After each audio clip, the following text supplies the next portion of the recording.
शिक्षा के लिए पहले से परिवार भी शिक्षित रहा है और बच्चों में या बेटा बेटियों में हमने कभी फ़र्क नहीं देखा।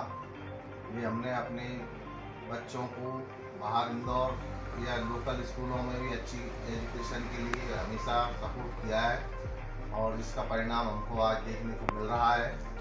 और हमारा तो यही कहना होगा कि आने वाले बच्चों पर भी सबको इसका श्रेय जाए और पढ़ाई के प्रति सब अपने अपने बच्चों को अच्छे तरीके से शिक्षित करें।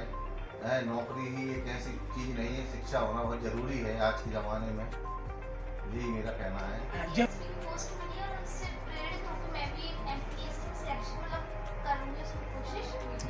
थी जो है एमपीएससी, वो मेरा फर्स्ट अटेम्प्ट था जिसके लिए मैंने इंदौर में रहकर ही प्रिपरेशन की थी।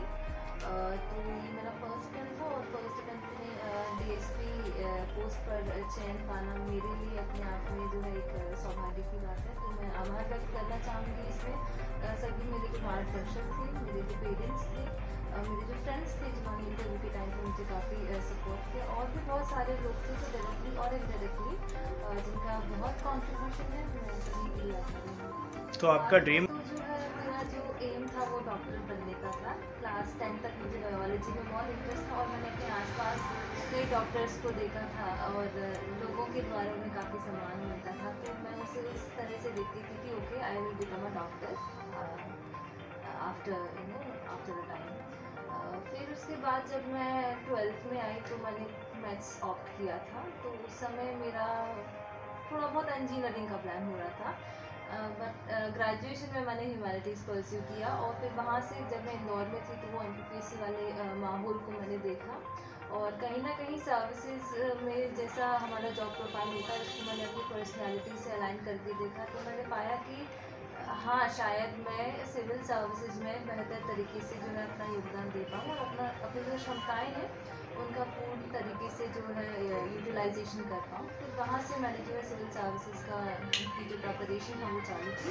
इनिशियली कोचिंग ज्वाइन की थी, बट आखिर तक आते आते क्योंकि सिलेबस भी चेंज हो गया था और बहुत ज़्यादा पैटर्न में भी चेंजेस हो गए थे, तो फिर मैंने सेल्फ स्टडी से ही अपना सिलेबस कंप्लीट किया।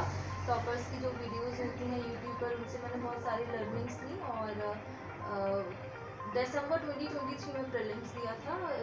मेंस में मार्च में मेंस हुआ था, मार्च 2024 में। उसके बाद इंटरव्यू जुलाई में हुआ था और फिर वो बीच में कोर्ट का स्टे लग गया था, तो फाइनल जो है वो रिजल्ट मिल गया है। ऑल्दो मैं डायरेक्टली जो है अटेम्प्ट टारगेट नहीं कर रही थी, पर उससे कहीं ना कहीं पढ़ाई में एक ब्रेक आ जाता है।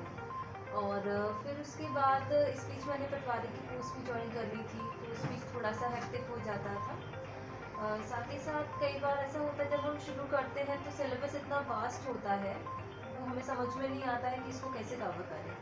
तो वो थोड़ा सा फेस रहता है जिसमें मुझे मुश्किलों का सामना करना पड़ा, पर टीचर्स का गाइडेंस था और यूट्यूब पर काफ़ी स्टडी मटेरियल था, तो उसके प्रति क्योंकि बहुत सारे लोगों का इसमें कंट्रीब्यूशन है डायरेक्टली और इनडायरेक्टली। मैं इसको प्रायोरिटी में भी नहीं रख सकती कि पहले ये, सेकंड ये, थर्ड ये, पर अगर मुझे शुरुआत करनी हो तो मैं सबसे पहले अपने परिवार से ही शुरुआत करूँगी। दादाजी का हमेशा से बचपन से ही सपोर्ट रहा है एजुकेशन को लेकर। कभी उन्होंने बेटा बेटी में भेदभाव नहीं किया शिक्षा को लेकर। हमें इंदौर भी भेजा पढ़ाने के लिए। उसके बाद मेरे पेरेंट्स का उन्होंने बिल्कुल मेरा मोटिवेशन बरकरार रखा इस पूरे प्रोसेस के दौरान। फिर मेरे टीचर्स हैं जिनका डायरेक्ट कंट्रीब्यूशन रहा है।